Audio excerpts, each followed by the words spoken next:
Welcome to Cold War Conversations, the home of real stories of the Cold War. Very, very few witnesses are left who are survivors in Hiroshima or Nagasaki. None of the aircrew who were involved in those missions, many of whom I interviewed, are alive. None of the key atomic scientists who were involved in building, inventing, designing that bomb are alive. I met quite a few of them. So I had a sort of privileged access to these witnesses, to this extraordinary moment in history. And it seemed to me, given the state of the world, really important to revisit that past. This is Cold War Conversations. If you're new here, you've come to the right place to listen to first-hand Cold War history accounts. Please follow us in your podcast app so you don't miss a single episode. Today is 80 years since the atomic bombing of the Japanese city of Nagasaki. A talk with Stephen Walker, who is the author of Shockwave, Countdown to Hiroshima. He's spent years researching the atomic bombings and highlights how they impacted Soviet-US relations in the early Cold War period, as well as US relations with their allies. We reflect on his interviews with the scientists who worked on them and the last surviving aircrew who dropped the bombs. Many aircrew believed they were participating in a mission that would hasten the end of the war, but the reality of what they witnessed, cities obliterated in an instant, haunted them for the rest of their lives. I'm delighted to welcome Stephen Walker to our Cold War conversation. Why did you decide to revisit this? It's a really good question. I think we're living in very dangerous times. Obviously, we have a war in Ukraine. We've had threats of nuclear strikes from Vladimir Putin, Kim Jong-un in the past, and obviously we've had this strike on Iran recently with fears of a possible nuclear capability by Iran. These are dangerous times. They were dangerous times when I first wrote the first edition. In fact, my book came out for the 60th anniversary, and it's been out in a second edition 20 years later. But the thing about it is that it's important to turn the clock back. It's important to look at how these decisions were made, what happened to these cities when they were attacked by an atomic bomb, a primitive, relatively speaking, atomic bomb. Why were decisions made to drop these bombs? What are the implications for us all these decades later? I seem to remember it was Oppenheimer who talked about this plague of thieves that have been left to generations as yet unborn. Well, we are now those generations, and we are born, and we are experiencing the full force of this. And sometimes it's important to recollect that history has some very key lessons to teach us. It's a long time since this happened, 1945. Very, very few witnesses are left who are survivors in Hiroshima or Nagasaki. None of the aircrew who were involved in those missions, many of whom I interviewed at the time for my book when it first came out, are alive. None of the key atomic scientists who were involved in building, inventing, designing, building that bomb are alive. I met quite a few of them. So I had a sort of privileged access to these witnesses, to this extraordinary moment in history. And it seemed to me, given the state of the world, given where we are today, given where we might be going, as it were, tomorrow, it seemed to me really important to revisit that past, to go back over my notes, to go back over my transcripts, to go back over my interviews, and try and find out more about even things that weren't in the book at the time, with, if you like, hindsight, to find out more about what motivated them, what happened, what they saw, and what happened next. And that's really what my pitch was to the Guardian editor at the time. And he was kind enough to give me actually a lot of space in the Guardian Saturday magazine a couple of weeks ago. Essentially, I wrote a piece about the men who dropped the bombs. These were the last surviving aircrew who were telling me their stories at the end of their lives about what they witnessed. And it's a hell of a tale as well, frightening one. Indeed it is, and you being able to interview these guys just gives us that unique window into that period. How much did they know of the magnitude of what they were actually doing? They knew they were training for something very big. They knew they were training for something that they thought they were told could win the war. They were told that. what exactly it was that was going to win the war, they weren't told that. Very few people were actually in the know. The training squadrons trained out in a place called Wendover, which I went to visit, in fact, when I researched the book, which is out in the middle of nowhere in Utah. I mean, it was deliberately a very kind of secretive place where they trained for months on end, basically dropping strangely shaped practice bombs over and over and over again in order to increase their accuracy.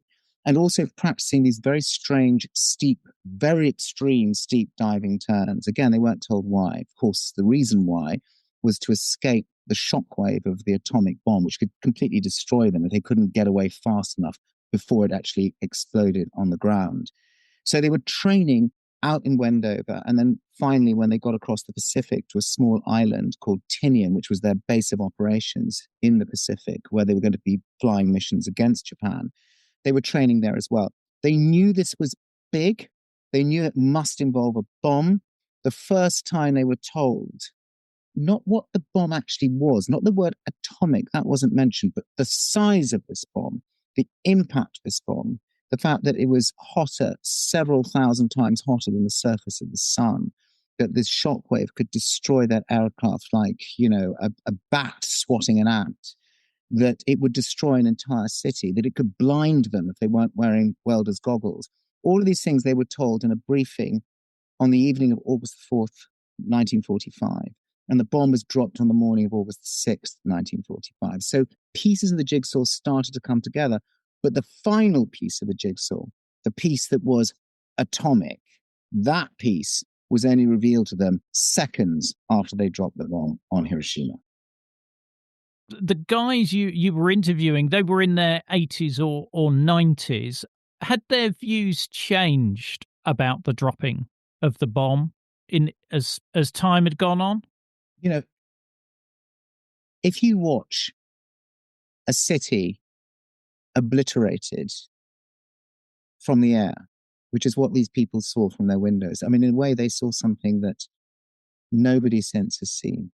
They've actually had a sense of, it sounds like the wrong kind of word to use, but it's also privileged access. And this is something that was also important for me to kind of get across to readers in my Guardian piece, which is, what does it look like from the air to destroy an entire city in an instant?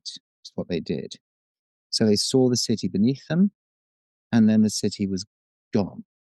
I mean, within seconds, just gone.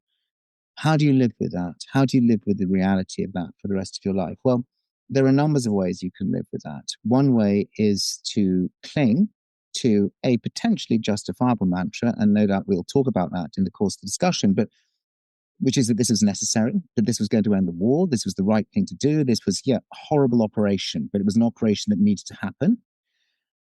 And you can go on saying that to yourself with justification, actually, for the rest of your life. And many of them did that. The Japanese started the war, Pearl Harbor, et cetera, et cetera. They did some brutal things, prisoners of war, the Burma Railway, whatever, And this was necessary to save lives and to end the war. It's a well-rehearsed argument. People know that. But there were others, I think, who felt differently. And chinks began to appear. There's actually an extraordinary interview that I did with a guy called Maurice Jetson, who was what's known as a weaponeer, or an assistant weaponeer. And we might come to this later. He actually helped to arm the bomb in flight. He was the last person to see the atomic bomb, the Hiroshima bomb, before it was dropped in Hiroshima. And he did tell a story to somebody else that he didn't tell me. He wouldn't corroborate it with me. And it's always very interesting to know why. And I didn't put this in the article. But he had to basically replace 3 safety plugs in the bomb with 3 red arming plugs. And when he told me that story, I think I was the last person who he ever spoke to about this publicly. He told me how he put these red arming plugs in. He touched the bomb. He left the bomb bay. It was ready to go. It was live. It was armed. It was fully ready. This is about 45 minutes from the Japanese coast. But he did tell another interviewer who's since died, a man called John Custer Mullen, in an interview. And I did put this in my book, Shockwave. He did tell him that when he took the green safety plugs out, he held the 3 arming plugs, they were small red plugs, in his hands. standing by the bomb in the bomb bay on a little kind of catwalk by the bomb itself, 45 minutes from the Japanese coast. And he thought about not putting the red plugs into the bomb and just dropping them onto the bomb bay floor so that when the doors opened, the plugs would fall and the unarmed bomb would drop on Hiroshima and history would change instantly. It's an extraordinary story. He said to John Custer Martin that he stood there in the vibrating walk of the bomb bay, as I said, just 45 minutes on the Japanese coast now, holding these plugs and wondering what to do. And then, of course, history took its course and he put the red plugs in and the bomb dropped and 180,000 people died. And it is an extraordinary thing. And when I asked him about that, he was silent. He didn't deny it. He didn't corroborate it. He just didn't want to say anything. And I felt it wasn't really right to put this in the article because it's a complicated thing to describe and it sort of doesn't have an ending, but it also kind of does. I felt the story was true. And he was a man who was literally on the trigger edge of history, who decided to pull the trigger, but just might not have done so. He was somebody who felt regret at the end of his life, and he told me so. And there were others who felt that too, but not many, because it's such a difficult thing to live with. Wow. Wow. And yeah, I mean, that was one of the surprising things in the article around the arming of these weapons, because I think they'd been at Tinian for a while and they'd been seeing these B-29s take off and crash with their bomb loads. And so they were really nervous about what could happen in that situation. So I think they then decided to arm it in midair, as you said, or had that always been the plan? No, is it complete disobedience of orders, basically. It was a decision that was made on the day before. It was August the 5th, that decision was made. The bomb was dropped on August the 6th. But on the course of that day, the decision was made. They knew they were going to go. There were two people in charge of looking after the bomb, babysitting the bomb on board that plane, a man called Deep Parsons and his assistant, this man I just mentioned, Morris Jepson. They were the guys that were going to be involved in arming the bomb. The plan was always to arm the bomb in something called the bomb assembly area, which is the most secret part of the most secret bit of the most secret base in the world at the time, on Tinian. I actually visited this bomb assembly area when it was enveloped in thick jungle, and I was the only person there. I managed to find it. The whole airbase is swallowed up in jungle. It was the biggest airbase in the world at the time, swallowed in jungle. So they're in the bomb assembly. They're looking at this thing. They're seeing planes crashing on takeoff. And one of the things that actually didn't end up in the article, partly because of length, is that the fear really was that if this bomb did go off, which it could do, if there was a crash on takeoff, it wouldn't just destroy that bomb and that plane. It would also take out potentially the whole base. It would take out the entire secret squadron, which was the atomic squadron. It would take out some of the top atomic scientists in the world who've been shipped out there to work on these bombs.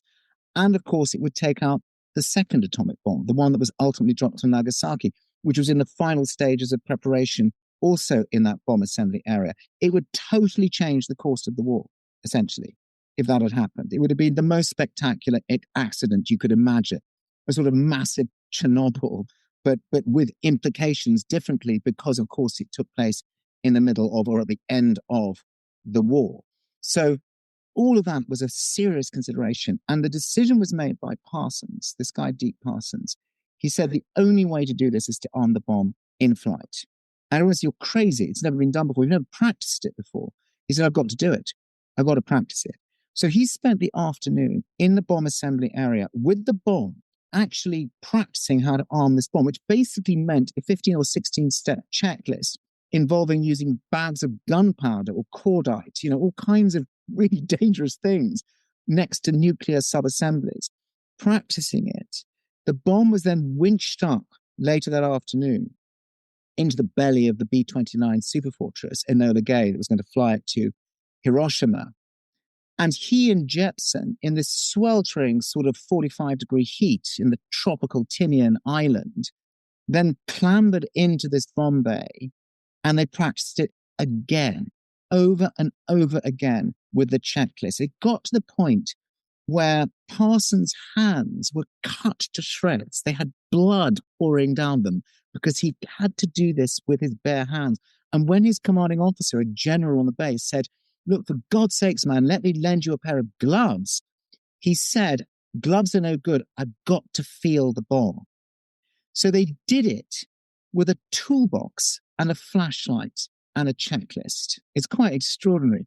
And 25 minutes after takeoff, at 2 o'clock or thereabouts, 2:45, I think, in the morning of August the 6th, when they left Tinian Island and they were heading north over the Pacific Ocean on the 1,500-mile leg to Japan. So sort of about the same distance as, say, London to Athens. The flight they did to help people is London to Athens, back to London. So it's a long flight, particularly in 1945. And 20 minutes out, they go down and they do 90% of this arming with the checklist in this very fragile catwalk, with Parsons' hands still ungloved and cut to pieces with blood on them. There's probably blood on that bomb, as there was quite literally blood on that bomb, and putting the bits of gunpowder in. And all the crew knew they were putting gunpowder in there as well. So the crew were kind of terrified at the same time that something would go horribly wrong. And then they left the bomb bay, and the final piece of the arming was the changing of these 3 green safety plugs with the 3 red arming plugs. And that's what took place just 45 minutes from the Japanese coast. And that was just Morris Jepson who went in to do that. And then when the bomb was live, the co-pilot, a man called Bob Lewis, wrote a diary, a sort of log, which was kind of like a diary addressed to his mother and father, which I've seen. I physically held it at the National Archives. And he says something like, "The bomb is now live. It's a funny feeling knowing it's right there at the back of you. Knock wood." So there was always that fear that something could go wrong and this thing could just explode. There is actually, if I may say, a very wonderful little detail, which is in my book, which is that back at Tinian Island, there are all these people in the radio room, and they're listening to transmissions from the Enola Gay. And the Enola Gay is heading north, and they're hearing the checklist being read out. It's going back over the radio. It's still within kind of range, and they can hear each step of the checklist. But when it got to about step 11 or step 12 of the 15, 16-point step checklist, there was a haze of static, and there were no further radio transmissions at all. So the people who were back on Tinian Island had absolutely no idea whether this checklist had been completed or not, whether there'd been an explosion, whether they just didn't know. And they had literally no idea how successful or unsuccessful the mission was until well after the bomb had actually been dropped. It's incredible. I mean, what was there a contingency plan for if it had dropped and not gone off? No contingency plan at all for that, except that there were. I interviewed somebody who gave me the original, once very top secret code list of all the different codes that would be sent back, essentially telegraphed back. That's how they were going to do it, in code, to say the bomb is a success. The bomb is a failure. The bomb has not gone off. The bomb has partially gone off. We are returning with the bomb. There were a whole series of different codes. It's quite incredible. And he gave me this kind of the original tight, the thing he actually held on the plane, the original tight code list of all of these different codes. So they would hopefully have got that transmission. They would have known back on base if it hadn't been able to be dropped. There were no contingencies. This becomes relevant actually for Nagasaki later if we talk about that. But there were no contingencies for ditching with that bomb, for dropping the bomb in the sea if they needed to. And nobody had practiced landing with a fully armed, because remember, it couldn't be disarmed at that point. You can't actually, for whatever technical reason, you can't change the plugs at that point. It's done, it's loaded, it's live. Nobody had practiced landing back on Tinian Island with a fully armed nuclear bomb. Wow, and you wouldn't want to hear that message. We're coming back with it. Not if you're there, you like want to get out as quickly as possible. Exactly right.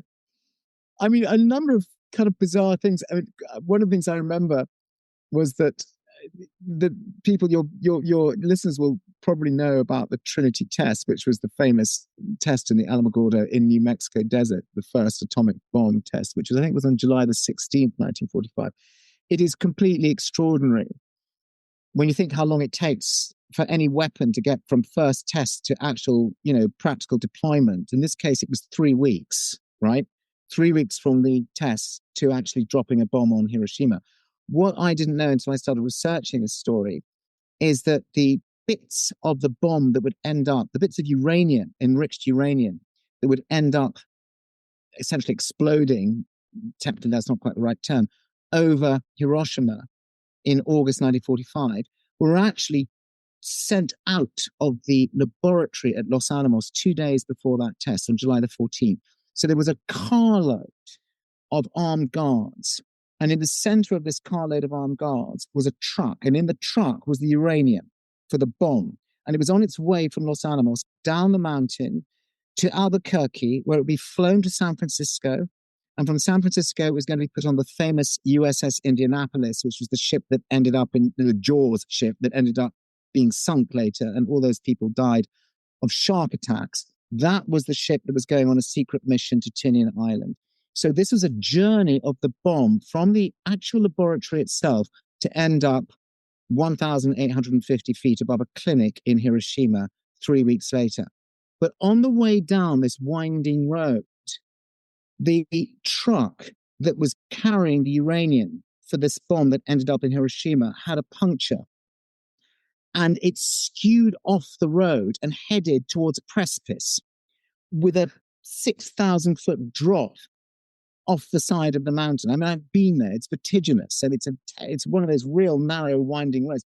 And literally it was one of those movie moments. It was just stopped at the very last moment, almost overhanging the side of this road, about to tip and drop over, carrying the $2 billion uranium for the Hiroshima bomb on board. And it could have easily gone over. So there's always this chapter of accidents. And somehow, like the holes in a Swiss cheese, they all ended up lining up basically directly towards that city in Japan. Incredible. And I mean, nobody had airdropped one of these either. I mean, the only bomb that they'd exploded had been at the top of a tower in the desert. So, this thing's rattling around in the bomb bay of the Enola Gay. It's been through all sorts of things. I mean, had they a percentage as to whether it was going to go off or not? No, they didn't actually want to put kind of figures on it, I think the chances were pretty high that it was going to work. And I'll explain why. This was a uranium bomb, a bit like, the Americans and the Israelis being frightened that possibly the Iranians have, okay? An enriched uranium bomb, not a plutonium bomb. And there is a significant difference because the bomb's mechanism was really quite simple. It was basically a naval gun. And at one end of the gun was a bullet. The bullet or the shell was effectively made of enriched uranium. And the other end was a target, which was another slab of enriched uranium. And the reason for that cordite or that gunpowder was basically to fire the gun. By firing the gun, one slab of uranium hurtles down the barrel and hits the other slab of uranium and creates a chain reaction, an uncontrolled chain reaction, which results in the atomic explosion. It's quite simple. It's quite dirty. It's quite primitive. The plutonium bomb, which was used on Nagasaki, is a much more sophisticated device, much more complex. Plutonium is an artificial element anyway, and it is a much more difficult construction that took them a long, long time to work out. I'm not going to go into the technical details, but the construction was much more complex. There was much more likelihood that might not work, even though that was the same design as the Trinity test bomb. The uranium bomb used on Hiroshima, it had a very high chance of doing something horrific. And actually, it was so successful, if I can use that word in a morally neutral sense, it was so successful that it was the equivalent of, I can't remember, essentially 5 entire raids on Dresden, which, as we remember, killed maybe 100,000 people, but with just one bomb. And the bomb itself was only, the actual key parts of the bomb were maybe about 10 kilos. I mean, it's nothing that destroyed a city. You mentioned Nagasaki there. I mean, the second raid is very much sort of overshadowed by the first raid, but the second raid was full of difficulties, I guess I could say. It was a near disaster. I mean, if you're Japanese, it was a disaster, obviously. But from a mission point of view, it was an absolute disaster. I interviewed some of the key people who were on that mission as well. Everything that could go wrong went wrong, literally. They ran out of fuel virtually. They ended up hitting the most appalling storms, which were terrifying and might have set off the bomb. They were supposed to rendezvous with two other aircraft, one of them being an instrument plane that carried all sorts of instruments to measure the blast, the other one being a camera plane, which was filled with cameras to film the blast. The instrument plane they rendezvoused with, the camera plane they never did, but they hung around trying to find it, circling an island south of the Japanese mainland, using up valuable fuel. By the time they got to their primary target, which was not Nagasaki, it was a place called Kokura, about 100 miles from Nagasaki, a big kind of artillery center. By the time they got there, in this extraordinary irony, again, I mentioned this in the piece, in this extraordinary irony, smoke from a nearby city that had been bombed by conventional US B-29 bombers a couple of days earlier had drifted across Kokura, and they couldn't see the city. Now, there were prime orders from Washington that these bombs had to be dropped visually. They had the technique to drop by radar, but the radars were very primitive, and they needed to drop these bombs visually. That was the order. That was a very high level, I mean, almost not quite presidential. It was right at the top, this order. They're circling this city, Kokura, which is covered in smoke from a US raid because the winds, I think, had changed direction. And they cannot see the city properly to bomb it. They can't see their target. They can't see their aiming point. They try 3 times, twice from one direction, once from a second direction, and a third from a second direction. So 3 times. And each time they do this, they keep not being able to see the aiming point. The fuel is now running really low. Japanese fighters, they're hearing them on the radar circuits. They can hear the Japanese fighters being scrambled. Flak is starting to come up from the ground. They haven't dropped the bomb on the primary target. They can't reach base. They don't have that level of communication, as I was saying before. They can't actually have the range to reach base and ask what to do. And an argument breaks out in the plane. The tension is unbelievable in there. They're carrying this atomic bomb. They're running out of fuel. What are they going to do? They decide to go to their secondary target, which was Nagasaki. And they fly to Nagasaki. They reach Nagasaki and it's socked in. There's cloud over Nagasaki as well. And now they're really facing a problem. They've only got room for one bomb run. And even with this one bomb run, there's a real chance that they're going to have to ditch if they go back. No way they're going to go back to Tinian. They might get back to the most forward American base at Okinawa, but they might also have to ditch. So do they risk that? Do they risk trying to carry the bomb back? Do they risk ditching it, dropping it into the sea, landing in the sea with it on board, which no one's ever done before? Or do they drop it through cloud and break orders? This blazing argument breaks out in the plane between the weaponeer, who's a man called Ashworth, who later became a very senior admiral of the US Sixth Fleet, and the pilot. And this man called Charles Feeney. And these arguments start to kind of really worry everybody in the crew. What do we do? Do we drop? Do we not drop? Do we drop? Do we not drop? Finally, they agree that they've got to drop this thing. They've got to break orders. And they do. They set up for a radar bomb run. They cross above the clouds. And at the last moment, the bombardier, a man called Bien, spots through a hole a stadium that he recognizes from photographs of Nagasaki. And he says, I can see the stadium. And he drops the bomb, kind of half visually, half on radar. But the truth is they haven't a clue where they dropped the second atomic bomb on a city. They don't know where they dropped it. They drop it, they get the hell out as quickly as they can. They land back at Okinawa several hours later with 1 minute's fuel left on board. Literally, the engines start dying as they're actually coming to, and the final engine goes when they actually reach the end of the runway. They have no idea where they dropped this bomb. And as it turns out, in this extraordinary irony, they actually managed to drop the bomb completely by accident, very close to the factories that made the torpedoes that were used in the Japanese attack on Pearl Harbor in December 1941. So the war kind of ends, in full circle. There's a connection between how it begins in 1941, if you're American, of course, and how it ends on August the 9th, 1945. Effectively, it went on 5 days, longer than that, or 6 days. But that's what happens. So it's a total cock-up on a mission. And these guys are kind of lucky not to be court-martialed. But in the end, an atomic bomb is an atomic bomb. City is destroyed, and a few days later, the Japanese surrender.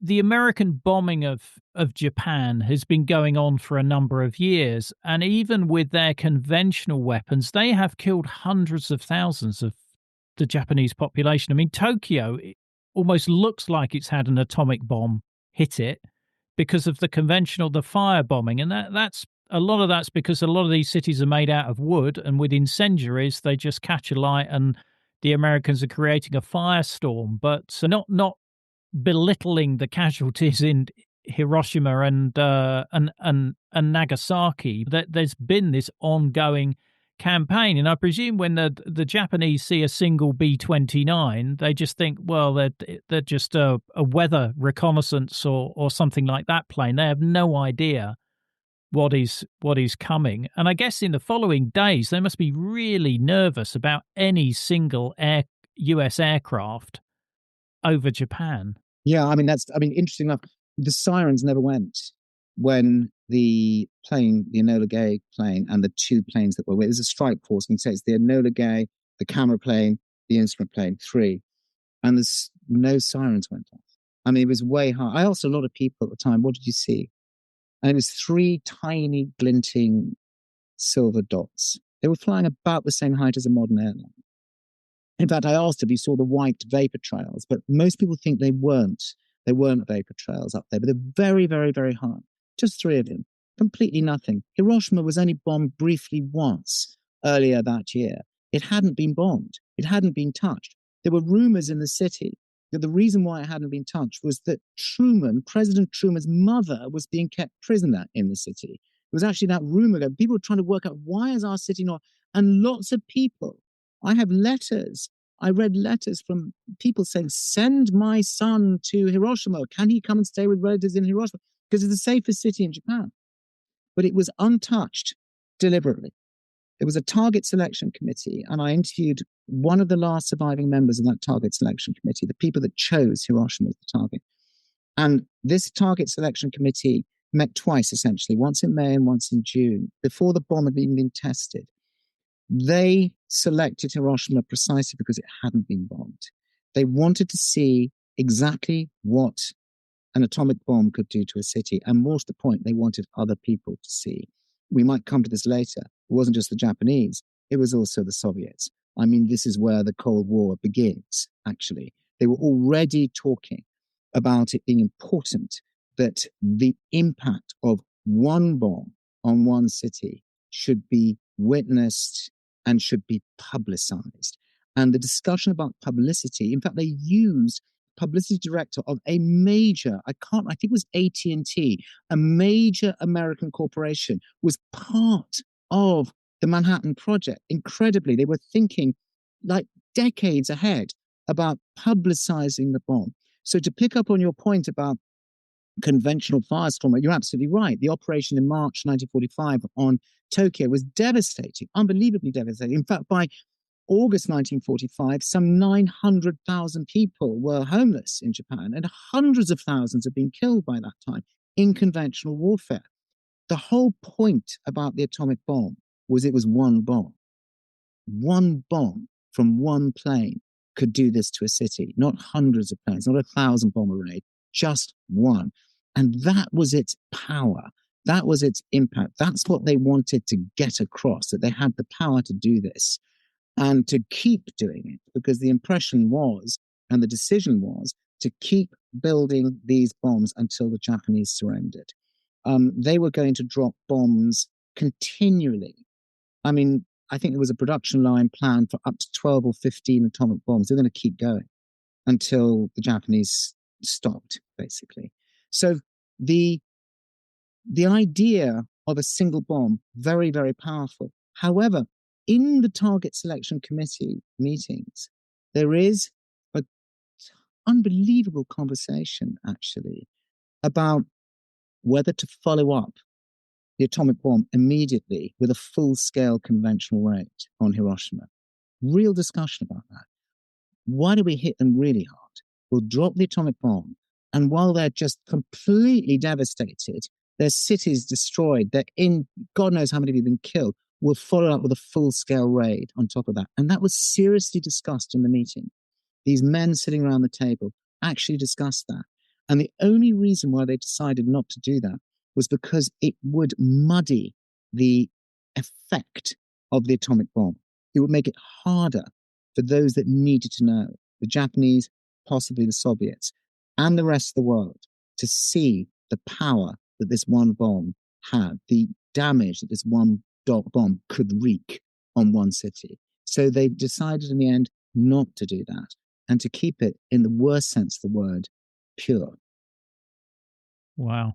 Wow. And the target selection is an interesting story, because there's that scene in Oppenheimer where I think it's Stimson, the secretary for war, where he says, well, no, you can't bomb that city. My wife and I spent our honeymoon there and we thought it was very nice, or some words to that effect. Yeah. Henry Stimson was the kind of aristocratic, as you say, secretary of war. He was quite old by then. He was very involved with the bomb, but at the same time, he hated it. He was terrified of it. I mean, he was sort of a Victorian gentleman. He was flung into the middle of the 20th century. And so he had very ambivalent feelings towards the bomb and towards the use of the bomb. And he was, as you rightly say, he was Governor General of the Philippines and had twice been to Kyoto with his wife. Once, I think, for their honeymoon in 1926. And again, he'd actually been, this wasn't in the film, in 1929. He'd been twice. So he loved the place. He saw that it was the spiritual heartland. He saw it was a very important, sacred place. And he said, we can't bomb that. General Groves, who was the head of the Manhattan Project, an incredible sort of Logan Roy character from Succession, but several times over. Extraordinary, terrifying, powerful, shocking, amazing human being, depending on your point of view, who without whom it would never have happened. The Manhattan Project would never have been successful. He was determined to bomb Kyoto for exactly the reasons why Henry Stimson didn't want to bomb Kyoto, precisely because it was the sacred heart of Japan. It was a kind of a central part of their nationhood, of their kind of spiritual identification or identity. And that's exactly why he wanted to completely destroy it.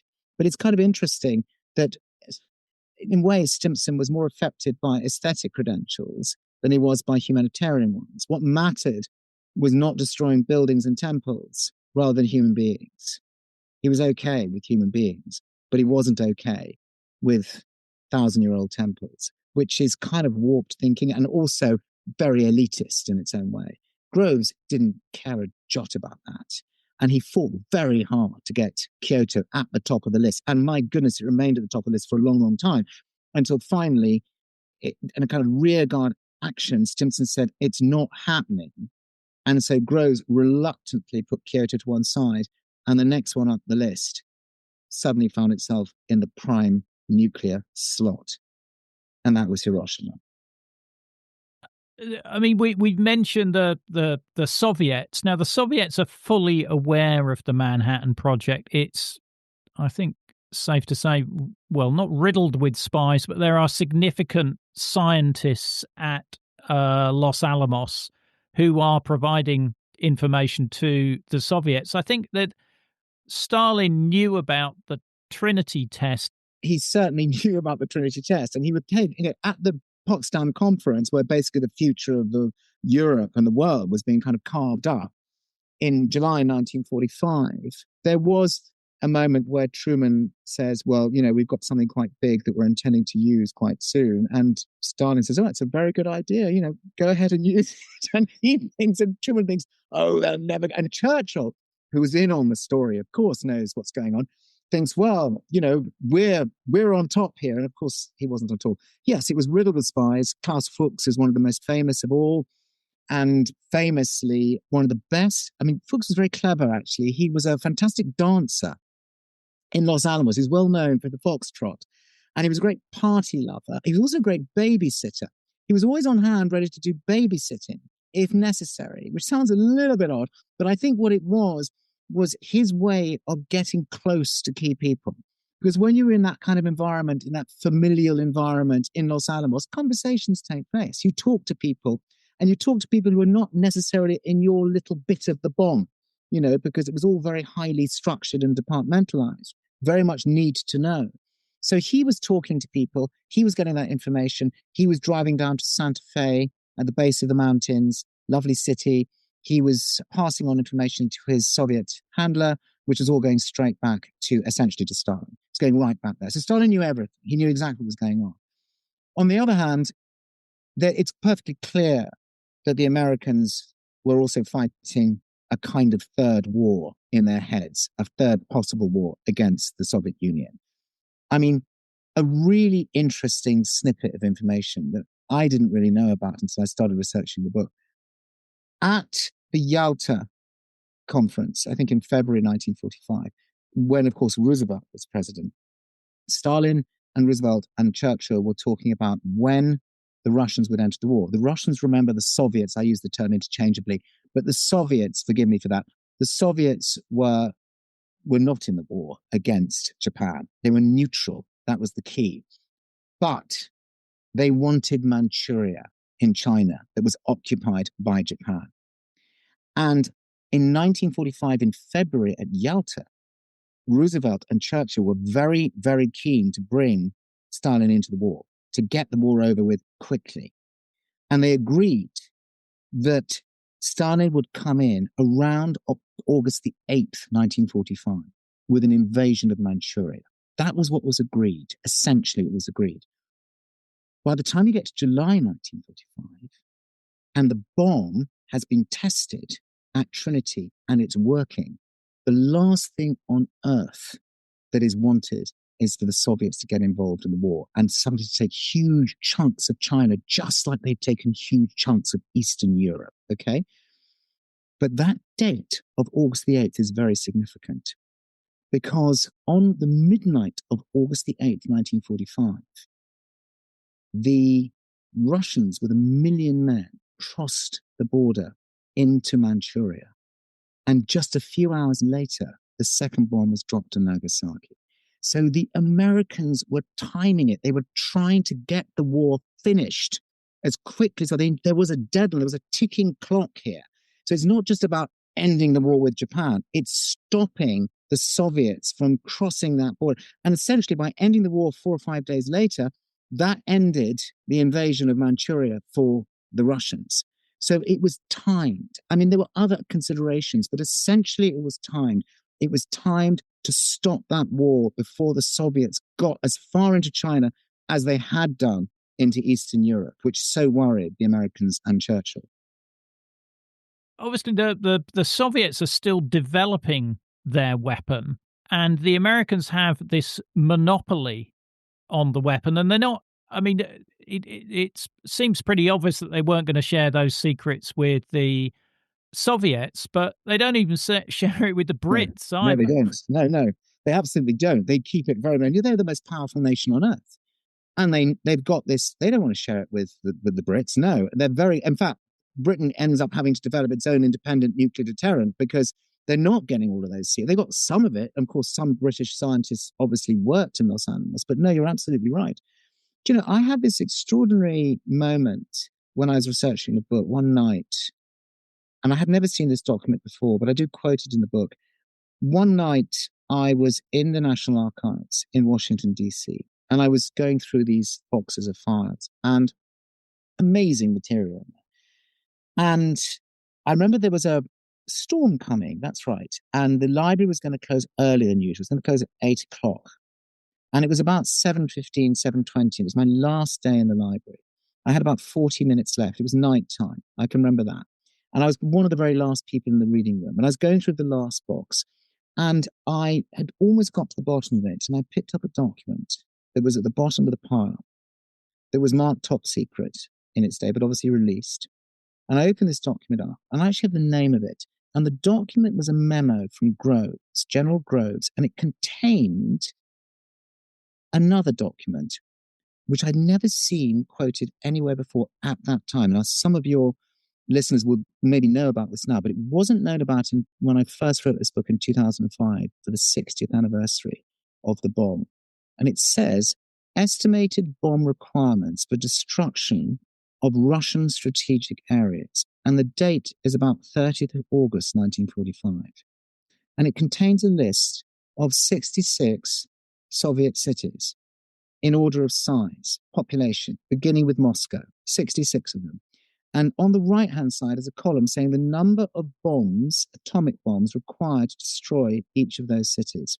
204 bombs will be required to destroy 66 of the biggest cities in the USSR. What is extraordinary is that that document must have been prepared before the war was even over. In other words, when there was still smoking ruins in Nagasaki and in Hiroshima, somebody in the Pentagon was sitting down and working out how many of these things are going to be required to take out 66 of the biggest cities in the Soviet Union. It's extraordinary. I'd never seen that before anywhere. And it's a very chilling list. It literally goes city, population, square mileage, number of bombs, right the way down the list. 66 of them, 204 Hiroshima-sized bombs. They were already in their heads fighting World War III. I found it really useful watching the Oppenheimer film again to get some more clarity on the context of the development of the bomb and some of the politics behind it. Yeah, it's quite a difficult film, quite complicated, actually. Yeah. Watching it a second time around, I could focus more on other stories there. But it was apparent they were very fearful of communist infiltration right from the off. And so they were very fearful of the Soviets. And this was even in, 42, 43, that they were conscious of that and thinking that they were going to be the next enemy once Germany and Japan were defeated. Exactly. And one of the reasons why they didn't want to share the information about the atomic bomb with the Brits is, remember, Klaus Fuchs had come to Britain first, right? Before he then went on to Los Alamos. As far as they were concerned, Britain was porous, right? It was poor and porous, which is kind of the same thing. People were poor. It was battered by 6 years of war by then, and its intelligence services were not robust. There wasn't enough money to fund them, and they just were not robust enough. And the fear was that if there's going to be a leak, that's where it was going to come from. In fact, the irony was it came from Los Alamos. It came from the beating heart, if you like. But the fear was it could come from Manchester University or other kind of centers of nuclear research in the United Kingdom. That was the real fear. So they didn't trust anyone. It wasn't like they didn't trust the British. They didn't trust the British not to reveal the secrets to the Soviets. That was the real danger, okay? So that's why they held tight to their own. I mean, they did the same thing with missile technology. It was exactly the same thing with V2 technology. I mean, the Brits got nothing. The Russians and the Americans divided the spoils between them. And frankly, the Americans got most of it. They went in really fast to take that missile technology of Werner von Braun out and then test it in America on White Sands. That's what they did. The Brits got nothing. They, left behind over and over again. So the fear was, this is technology at the cutting edge. Whoever has this technology is going to run the world, is going to decide the fate of the free world, effectively. And at a time when everybody knew how ruthless Stalin could be and Stalin's Soviet Union could be, it was essential to block any possible leakage of key intelligence in that direction, which would mean, if necessary, clamping down on certain key relationships with your greatest ally, the one with whom you have the so-called special relationship, namely us. So these fears are really kind of infecting. I mean, it's completely clear that in some of the conversations that are taking place in Potsdam in July 1945, Stimson, the man you mentioned earlier on, the Secretary of War, who had, as I said, this very ambivalent relationship with the bomb, had complete access to all the top secret telegrams that were being sent from the Japanese ambassador in Moscow to the Japanese foreign minister in Tokyo. All of that secret information had been decrypted. There was the equivalent of an Enigma decrypt, the Enigma code. It was like that. They were called magic intercepts. He could read all of that traffic. And in that traffic, he can see the increasing panic of the Japanese ambassador. Remember, Russia is not in the war at this point. And the increasing panic of the Japanese ambassador in Moscow saying, we've got to get a peace deal. We've got to find a way in which the Russians can mediate a deal between the Americans or the Allies and us, because if we don't, things are going to go really wrong very, very quickly.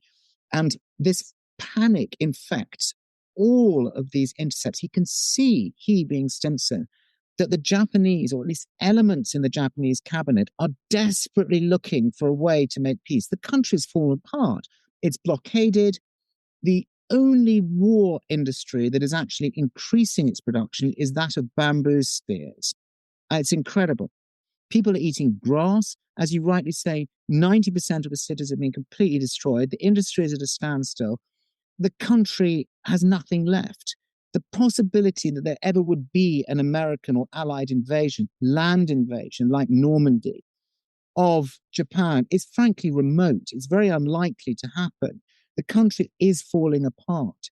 And yet, despite all of this, and despite Stimson seeing all these magic intercepts, seeing these increasingly panicked efforts to see if there's a way to get peace, nothing gets done.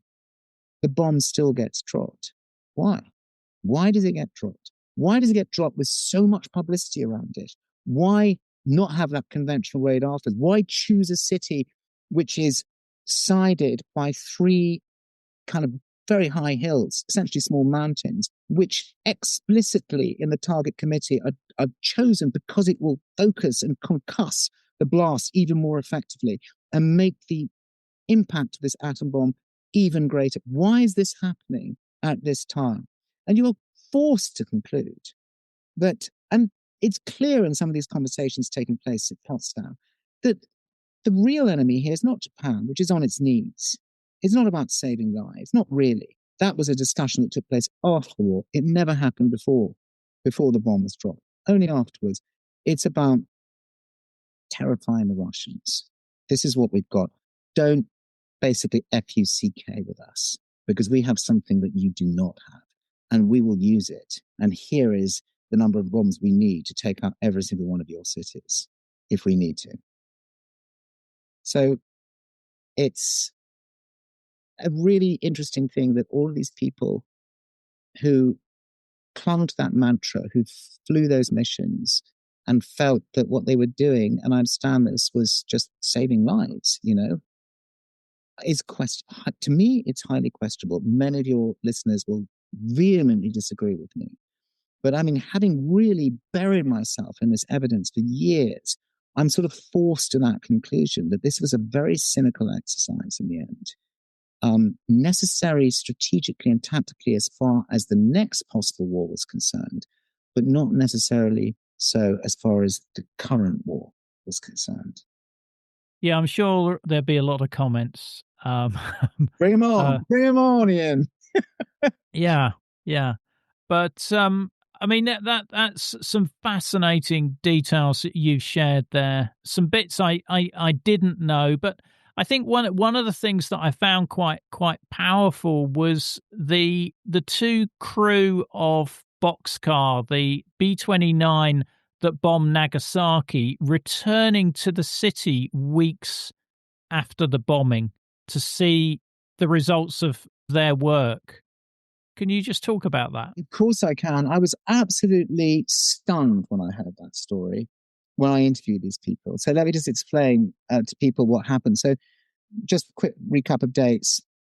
Everybody hates dates, but very briefly, it helps here. August the 6th, the bomb was dropped on Hiroshima. 3 days later, the bomb was dropped on Nagasaki.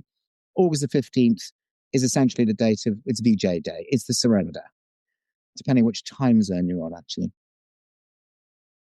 A week or maybe 2 weeks after that, Tibbets and his team, Tibbets is the head of the atomic bomb squadron known as the 509th, Paul Tibbets, who flew the Enola Gay as the captain and led the whole thing. He turns to his mates and says, do you know what? Why don't we go to Hiroshima and see what we did? Let's go there. We've got a plane. Let's just go. And a bunch of them who'd been on these missions, variously, some on both missions, because some were on both missions, and some just on one or other of those two missions, thought this was a great idea. So they jumped on a plane, which Tibbets flew, and they flew up to Japan. They went first actually to Tokyo, briefly. And then from Tokyo, they tried to land at Hiroshima, at the airport in Hiroshima, which was completely destroyed. So rather frustratingly for them, they couldn't land in Hiroshima, but they saw what it looked like from the air. And they flew instead to Nagasaki, and they landed at Nagasaki. Now, this was just after the end of the war, like days afterwards. So, in fact, there were barely any American troops in Nagasaki. I think there were only about 15 or 20 Americans in the whole city. And here are these guys who'd actually just destroyed that city a couple of weeks previously, who anonymously, not revealing themselves as to who they were, get some jeeps, commandeer some jeeps, and they drive into the city. I interviewed two people who were on that bizarre tourist trip. I mean, it's like a weird tourist trip. They go in, and what was extraordinary was both of these men, and one in particular, a man called Don Albury, who was the co-pilot on the boxcar aircraft that dropped the bomb on Nagasaki, was stunned by the scale of what he had done. Stunned by it. I mean, I can still remember his face. That's what you don't really get. It's very hard to describe that. I can still remember his face. And he was a man, what, in his early mid-80s at the time? I wouldn't want to put a number on exactly, but something like that. And he was absolutely stunned by it. And he talked about driving through this total devastation. Street after street after street after street of total devastation. But no bodies, except he didn't at one point see the shadow of a body that had been sort of, basically what happens is that where body's sitting somewhere, it's completely destroyed, it's incinerated essentially by the unbelievable heat of the bomb. When the bomb first goes off, it's approximately 10,000 times hotter than the surface of the sun in the first billionth of a second. So anything is just completely, it's incinerated, destroyed, it goes. So the shadow of where that person was sitting or standing famously is left there, scorched onto a stone. And he saw that, which totally shocked him. Just one person against some steps, sitting there at the moment the bomb went off. But then they got to a hospital. And that was the first time he saw bodies and children. He saw bodies outside in the grounds, and he saw bodies inside, some dead, some terribly badly burned. And I said to him, what do you say? What did that feel like? I said, what was that like for you to see that 2 weeks or whatever it was after you dropped that bomb? And it was this incredible pause. And he said, I don't want to think about it. I can't go back there. I can't go back there. He just couldn't go back there. And he wouldn't go back there. It was too much for him. And then there was a very long pause. And I thought to myself, do you know what? I think we've reached the end of this interview. And I just said, thank you very much. And it was really very interesting and very candid. And I realized that this is probably the last interview. In fact, it was. He was ever going to give him his life. And then he just said, mind was still there in that hospital. And he just said, never again. Never again. I mean, is that a lesson for us? None of us have seen what an atomic bomb can do, but there's a lot of talk about what atomic bombs might do. There's a lot of threats in the world. there are very few international agreements which are functioning today. Basically none, to be honest, in any practical sense. There are many countries developing or have developed nuclear weapons secretly that are subject to no protocols whatsoever. This is Oppenheimer's nightmare vision, as I said at the beginning of the conversation. But nobody knows, nobody saw what Don Albury saw and is still alive unless they are survivors themselves. And there are very few of them left. In the next few years, there won't be any either. So I think these things are really important to hear. And I will never forget Albury's face at the end of that interview as he shook his head and just said in his quiet voice, never again. This is the man who co-piloted the B-29 that dropped the bomb on Nagasaki. You have been listening to Stephen Walker, the author of Shockwave, Countdown to Hiroshima. There's links in the episode information showing you where you can buy the book and help support the podcast. The episode extras such as videos, photos and other content are available via a link in the episode information. The podcast wouldn't exist without the generous efforts of our financial supporters, and I'd like to thank one and all of them for keeping the podcast on the road. The Cold War conversation continues in our Facebook discussion group. Just search for Cold War Conversations in Facebook. Thanks very much for listening and look forward to seeing you next week.